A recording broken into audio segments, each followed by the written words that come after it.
second year that the Historic Commission has done this. We offer 3 awards. We have an award for an individual that shows excellence and leadership in the area of historic preservation with a residential award, and then we have a commercial award. This year we have 2 residential awards and 1 individual award, and I'd like to have Rich Fletcher come up. We're recognizing Rich for his leadership in historic preservation within the city of Janesville. I almost think that Rich deserves the title of Mr. Historic Preservation.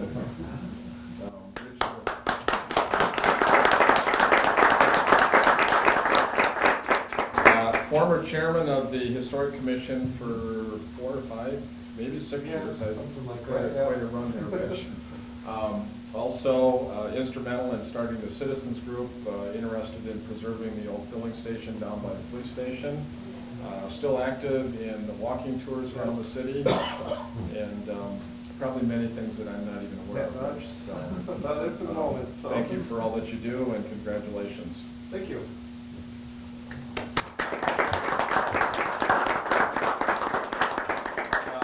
My mistake. We do have a commercial award to the historic the Lincoln Tallman House. Duke Ellingson will accept that on behalf of the Lincoln Tallman House for all the work that they've done on the Tallman House this year. Well, I think the city should give themselves an award. I think they've obviously been a key player. Well, they just give the money. That's all. But thank you. Yeah. Thank you. Each year, the Historic Commission offers an award for outstanding achievements in historic preservation, and you were one of our recipients for this year's residential award. My pleasure to present to Daniel and Diana Erdman for their property at 469 North Terrace Street for all the restoration and improvements they've made on their property. Congratulations, folks. Thank you. Thank you much. Appreciate it, Daniel.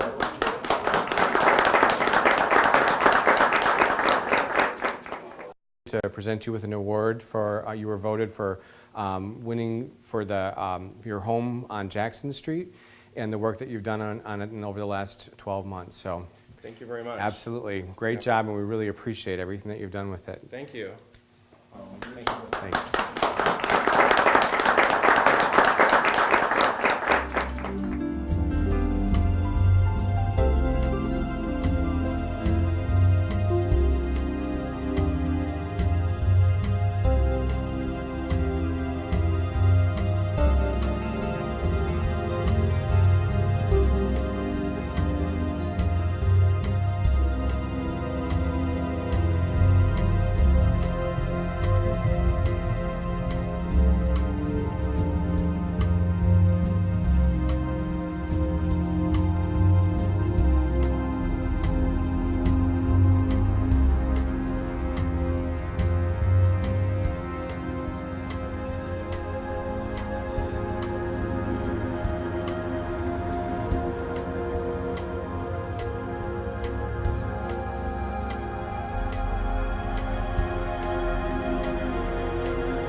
Project was done in 2011. Ingber Anderson out of Milwaukee was our architect. Very good architectural firm when it comes to these older kind of structures and the history involved with them. There was a lot of debate about how do we proceed when we go forward with this project, about the specific materials that we used for the roof and for the other woodwork on the structure, because obviously we wanted to replicate as much as reasonably possible the historic nature of the structure. The construction management was done by Gilbank. They're actually very close here in Clinton. And then the roof contractor was SRS Roofing and Sheet Metal. They're from over around Economawalk. Overall, the project was bid at $780,000, plus or minus with some contingencies in there. We were able to come in at budget, and fortunately our contractor was able to do some value engineering to keep us where we needed to be. This was the first step in part of the 5-year business plan. The city embarked on a project with a subcommittee of RCHS to develop a business plan for the Talmadge House. The idea being is that many of these kind of home museums are failing across our country. And they fail because there's no real methodology for them to create revenue and create interest within the facility. A lot of times people will come once, yeah, I've been there, I don't need to come again. And what you want to do is make this an asset for the community. Make this something that people want to hold events here. I mean, it's a beautiful grounds, it's huge, the house is beautiful inside, there's some real opportunities. Obviously, you're not going to have gigantic events, but there's plenty of smaller events that really lend themselves to a smaller venue like this. Now, again, this was the first step in the project. Our next step is hopefully redoing this front porch, handicap accessibility into the structure, and then also handicap accessible bathrooms and redoing those. And we're looking at different methodologies to go about doing that. We're looking at a ramp, we're looking at a lift. We'll have to sort that out over time. But and then with that is the carriage barn in the back. And really we're looking at the carriage barn as being more the larger venue where you can kind of use the outside, use the carriage barn to be like a a commercial type kitchen out there for food warming and those kind of things. So really, as we think about moving forward, there's an opportunity for these kind of venues in the community and being able to continue to build, a revenue stream basically at what it boils down to. Now, to get into some of the specifics of the roof, the original roof, and this is completely amazing to me and really to everyone involved, that was the original roof on this structure, 150-year-old turned metal roof. So basically you have tin that's coated in lead that was used for this roof. And then you can see the panel seams for each one of these panels as they were assembled. And now there's been some debate about, really, was that typical of the period? Was it not? There's been opinions on both sides. You didn't tend to see turned metal roofs at this period, but for whatever reason, there was one here. Did they have access to the material versus where you wouldn't have had that? Typically, it's hard to say. But one of the issues is how do we replicate this, and what's most reasonable replication of that? Because a turned metal roof today is going to be astronomically expensive compared to what we ended up with. We ended up with a standing seam metal roof that replicated the seams much as what we saw here. They are individual panels, so you don't have the break in the horizontal seams that you had in the original turned metal. Now, it's certainly, from an installation standpoint, cheaper to do it that way. And one of the issues with that, and when you talk to the State Historical Society, is what should that pan width be? And there was a lot of debate about, do we have to exactly match that? Because your typical panels are about 1 inch or 2 inches wider than what we had on the roof. Now, fortunately, we were able to work that out with the state, and we came very close. We came within 1 inch. So, but it is interesting when you talk about historical detail. I think it takes somebody just very keen to the historic period to say, yeah, that inch matters. And that's where we had the debate, because the slope of the roof is very hard to see from down below, and I'll admit I don't have the best eyes, but even the people with the best eyes aren't going to be able to tell 16 versus 17 inch pan on these kind of metal panels. But it is important, because when you're trying to replace something, you got to get it as close as reasonably possible. The finial is interesting, because when you look at the other picture that we had up, you saw how decayed it was, and the real struggle there is how do you replicate that? And actually, the subcontractors for Gilbank were able to replicate that within 1/2 inch, which is pretty amazing. So basically, they had somebody return this and reconstructed using molds from the original design. And then the brackets that were completely ate up were also basically redone.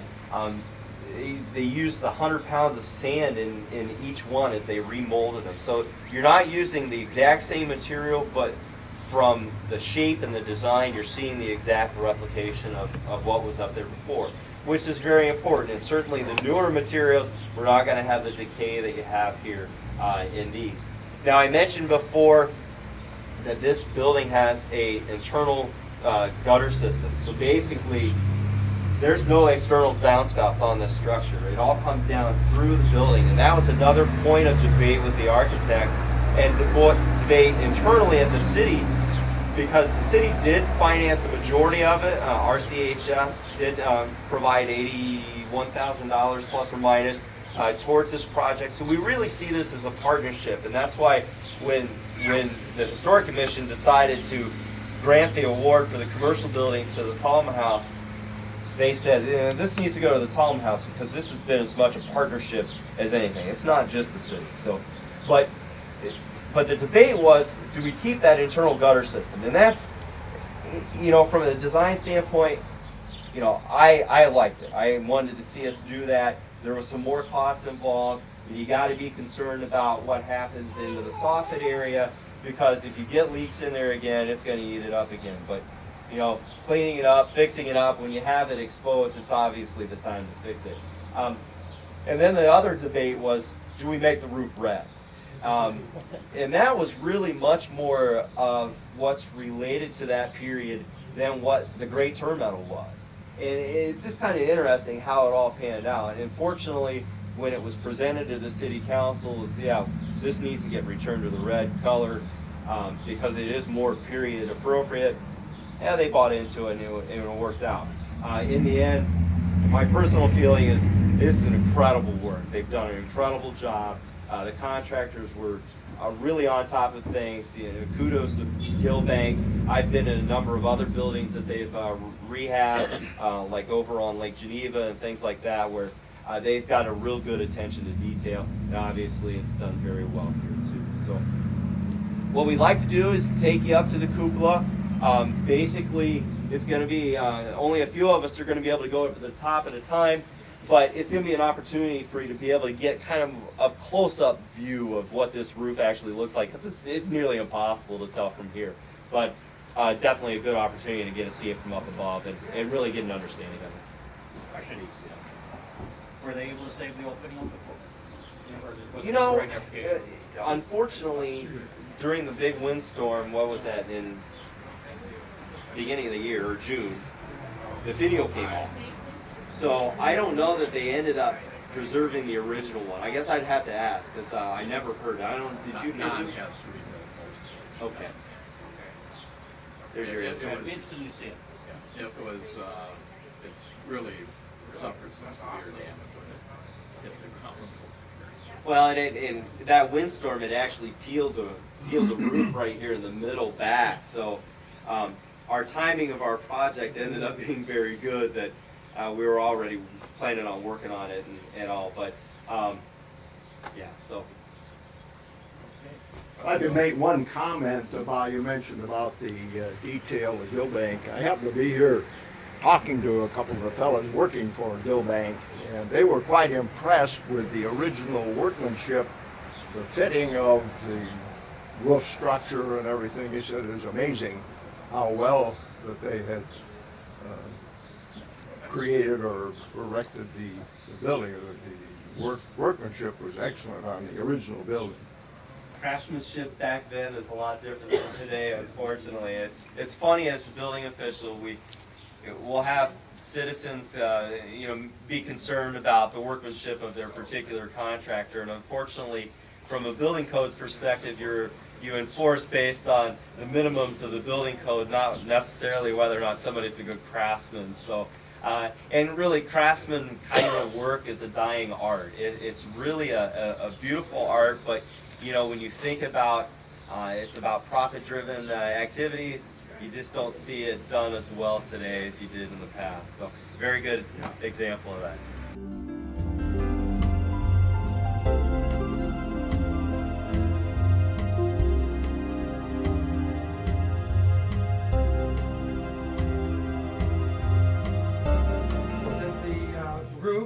Was the metal red when it was put on, or was it put on in tin color and then painted red? Well, there's some interesting debate about whether or not the roof was originally red. Ron Sutherland had actually found evidence up here that the roof had been red originally, and they believe that the roof had been painted gray over the years.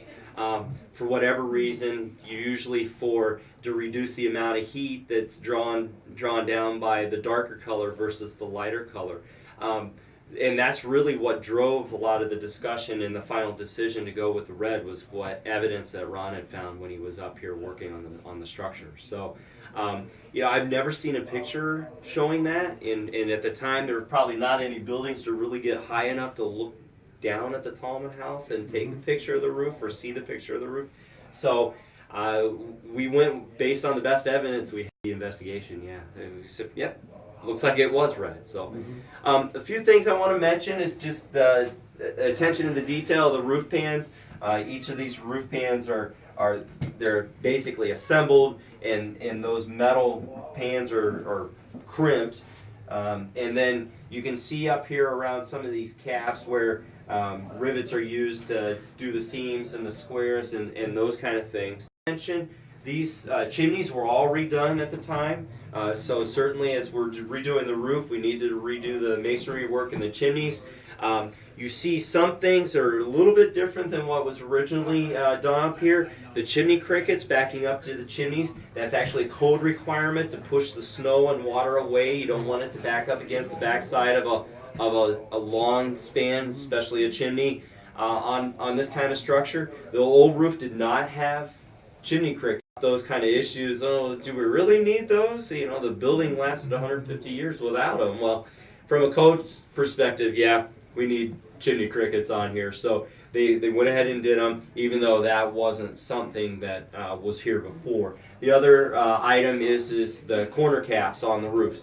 Today, standing seam metal roof has corner cap because that's the way you bring up the seams, and you protect those seams with that corner cap. And the old roof didn't have that. But fortunately, from a historic society perspective, it wasn't a significant change to the overall design of the roof structure that they were concerned about it. So the state recognized that that's the way it's done today. They felt that was a minor deviation from what we had before. As I mentioned downstairs, these pans are all one piece, where the turn metal was multiple pieces all basically put in place. So you had like the smaller squares versus these longer pans. And basically from a longevity standpoint and from a paint standpoint, you want to have those be one piece as much as possible, which is going to help the life of the paint and life of the roof overall. If you're not familiar with a cupola of this type, is typically the windows would be opened during the summer so that the breeze would draw the hot air out of the house and provide some natural ventilation to basically make it cool as possible in the day and age that you didn't have air conditioning, obviously. Obviously a great view from up here, pretty incredible. I was lucky enough that when we were starting on the project to be out on this roof. Maybe call it unlucky, not the best with heights. I didn't get close to the edge like a lot of the engineers did, but certainly it's pretty incredible to be up here and to be able to see this. Be happy to answer any questions. Not all of the windows open, it's just one on each side? Yeah, basically one on each side. With enough to get air? Just get enough, and the typical breeze is from the west or southwest, so, and the positioning of the house would have allowed that. Is this galvanized metal, the roof? I believe it is galvanized and then painted. So, and that's like a typical powder coat, which has a longer paint life than what you see, if like it was hand painted or something like that. So, the windows up here, you do still see some of the original lead glass in a few of these panels up here. So, and that's always, I think that's always cool to see because you just don't see lead glass very often anymore.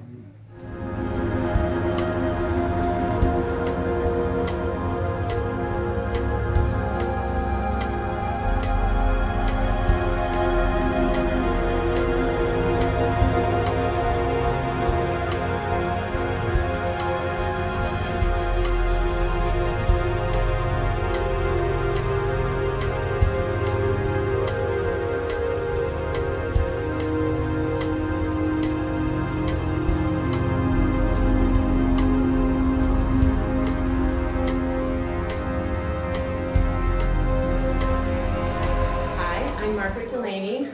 This is our home here. My husband and I, Ron, live here. It's 439 North Jackson. In 2009, Marthea, our friend, came along to help us in decorating the home, and she's done this beautiful mural for us. The house was on in 2011 for the Historic House Tour in August, and I guess I will introduce you to Marthea, our artist. Hi, I'm Marthea Ackerman Riley, and Marg and I worked on this project with research, and we used all postcards and historic pictures from the archives of the Historic Society, and people, as soon as they found out we were working on things, they brought things over, and we looked at maps and all kinds of family pictures and everything else. This room, Mark wanted it to be pink wallpaper. Yes, that was my first choice. But also in this room, she had stacks and piles of books and history of this house and the neighborhood. And because she loves history so much, we kind of wanted to put that on the walls then. And in one of her old pictures from a previous owner here, there was a mural painted on the wall. So that gave us a good idea that that's what should be here again. So the mural is of Janesville in about 1890 to about 1910. And as you look at, when you look to the east, you see everything that you would see from this house standpoint, everything that you would see to the east. The same with the south, the west, and north. So everything is what you would see if all the trees and everything were there.